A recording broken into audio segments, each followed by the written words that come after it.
you did in church? I have two bunnies at my home. They're all the washers. Oh, wow. He found some coins in the washing machine. That's your lucky day, isn't it? Yeah. Yeah, I found two. Well, I'm not that happy. You know what happened to me? Oh, good morning, boys and girls. Well, thanks for asking. I went back to school. And at first, everything was great.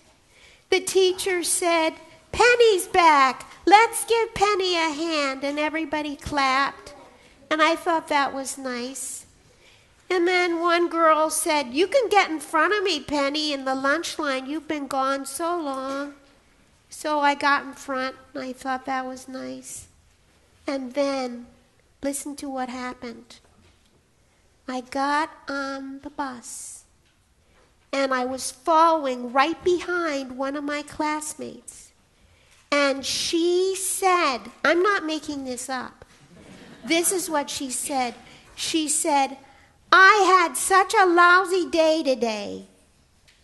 And the other girl said, "Why?" And she said, "Because Penny's back, and it was so nice without her." It's true. That's what she said. And then the other girl, you know what the other girl said? "Yeah, I know what you mean." Next time it's my birthday, I'm not giving a treat to her or to the other girl. And I'm not going to sit back anymore in the bus by them. I'm not. Because what they did was terrible. And I have had enough. And I'm very sad, and that's the way it is. Well, you know, Penny, I have a story I'd like you to read. Oh, there's somebody making you feel better. Did you give Penny a kiss? Oh, look at that, Penny. Thank you. That was very nice. Well, I thought I knew about this before. Penny told me on Monday, so she's had a lot of time to stew. And I thought I would like to read a story, just a part of it, that has to do with today, which is a story about Patrick. Does anybody know who St. Patrick is? Yeah?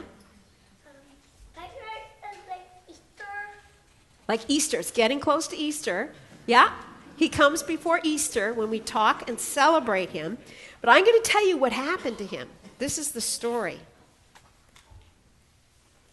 Things were pretty good for Patrick. His grandfather was a pastor, and his father was a deacon. And he and his family lived in a nice house. Show the picture. Okay, here's the picture. And Patrick had lots of friends. His town was on a huge island in what is now called England. And I'll turn the page. The town had a strong fort because there were wild people who surrounded it. Some of the wild people lived in dark forests, and some of them lived in a place called Ireland. And sometimes, without warning, they would attack Patrick's town. Uh-oh. They were fierce. They had their own religion, which was not at all like Patrick's. And they had magicians, and they loved to fight and to steal. Patrick did not understand them. He thought that God did, but Patrick did not pay much attention to God at that time. He'd been baptized and he'd heard about Jesus, but Patrick didn't really know much about him. Well, one day, when Patrick was 16 years old, these same people came into town. They were there before anybody knew it. They were screaming and cursing and fighting, and there was blood. and fire and crying, and Patrick saw them drag his sister away. He could not help her. And then they dragged him in another direction. He could smell the smoke. It was a nightmare, but it was real. And the people spoke strange words, and they shouted at him. And then they put him in a big boat, and they made him row. And he stared back at the shore, shrinking in the distance. And he listened to the shouts and the strange language, and he watched until he could no longer see his homeland. Now his parents were gone, his sister was gone. He felt all alone, and he knew he was alone, all alone, except for the people who captured him. His work in Ireland was to watch animals and protect them. And as he watched the sheep, he wished that he had someone to watch him like he watched the sheep. But he was a slave now. He was like the horses and the cattle. And a rich man owned them, and the rich man owned Patrick too. I had a mother once who comforted me, Patrick shouted into the raw black night. I had a father who loved me, he yelled. And now I have no one, Patrick said to the stars. But on that cold hill, in the black Irish night, with the wind roaring and the stars far away, you know what? Patrick was not alone. That night, as he started to fall asleep, he felt the warmth of love surround him. And he felt it from head to toe. And for the first time, he felt the presence of his great friend, Jesus. After that night, Patrick's life changed forever. He was still a slave and still a shepherd. He did not look different, but it wasn't the same. Because now Patrick had a friend to talk to, a friend to comfort him, and a friend to be with him. And now Patrick no longer felt lost and alone.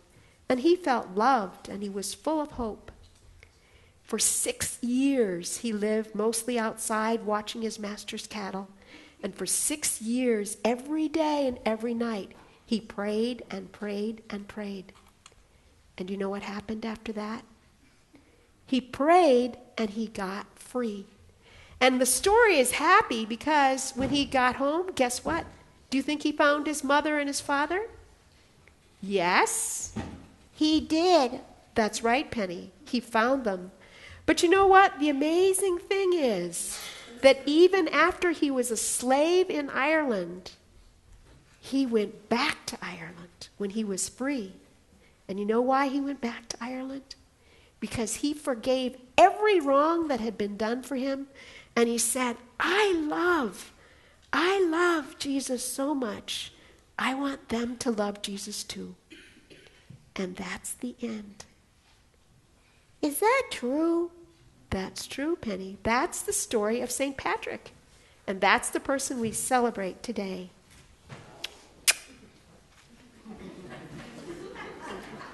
And now you can go to your classes.